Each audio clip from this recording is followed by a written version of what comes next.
ಯಾರು ಏನು ಅವ್ರು ಯಾರೋ ನನಗೆ ಗೊತ್ತಿಲ್ಲ. ಬಟ್ ಯೋಗೇಶ್ ನನಗೆ ಯಾರೋ ಗೊತ್ತಿಲ್ಲ. ಬಟ್ ಈ ಒಂದು ಸೋಷಿಯಲ್ ಮೀಡಿಯಾದಿಂದ ಇಷ್ಟೊಂದು ಫ್ರೆಂಡ್ಶಿಪ್ ಬೆಳೆಯುತ್ತೆ.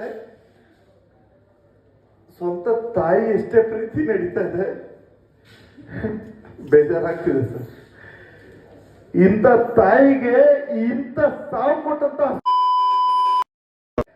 ಅವ್ರು ನಿಜವಾಗ್ಲೂ ಹೇಳ್ತೀನಲ್ಲ, ಇಂಥ ಸಾವು ಬರ್ಲಿಲ್ಲ ಅಂದ್ರೆ ಭಗವಂತ ನೀನ್ ನೋಡ್ಕೋ.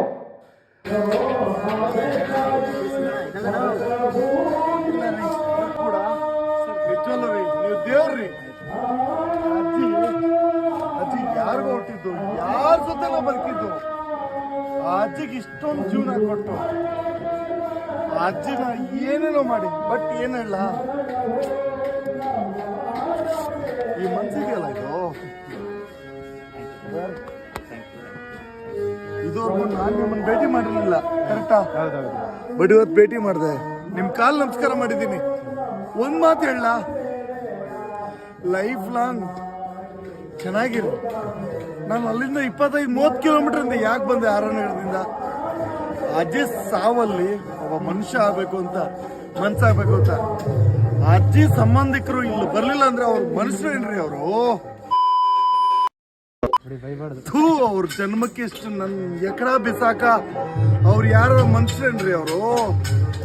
ಅಜ್ಜಿ ಪಾಪ ಸತ್ತೋಗಿದೆ, ಆ ಸಾವಲ್ಲೂ ಕೂಡ ಬರ್ಲಿಲ್ಲ ಅಂದ್ರೆ ಇಂಥ ಮನುಷ್ಯತ್ವ ಮೀರಿದ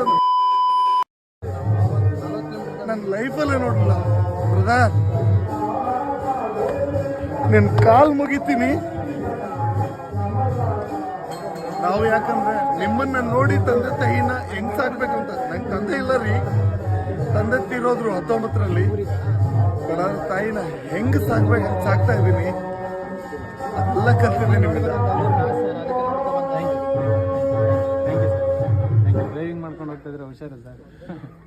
ಬಹಳ ಬೇಜಾರಾಯ್ತ್ರಿ, ಆ ತಾಯಿನ ನೋಡಿ ತುಂಬಾ ಬೇಜಾರಾಯ್ತು. ಯಾರು ಇಲ್ಲ ರೀ. ಸತ್ತಾಗ ಹೆಣ ಮಾತ್ರ ಅಲ್ಲ, ಅಟ್ಲೀಸ್ಟ್ ಸತ್ತಾಗ ಯಾರು ಬರ್ಬೇಕಾ ಬೇಡವಾ? ಬಾಯ್ ಯೋಗೇಶ್ವರ್, ಇದೇ ರೀತಿ ಒಳ್ಳೇದು ಮಾಡಿ ಬ್ರದರ್. ಇನ್ನೂ 10 ಜನಕ್ಕೆ ಒಳ್ಳೇದು ಮಾಡಿ. ಆ್ಯಂಡ್ ಒನ್ ಮೋರ್ ಥಿಂಗ್, ತಪ್ಪು ತಿಳ್ಕೊಬೇಡಿ, ನನ್ಗೆ ಯಾವುದೇ ರೀತಿ ನನ್ನ ಹತ್ರ ಏನು ಗೊತ್ತಾ, ನನಗೆ ಗಿಫ್ಟು ನನಗೆ ಗೊತ್ತಿಲ್ಲ. ತಾಯಿ ಕರ್ತವ್ಯಕ್ಕೆ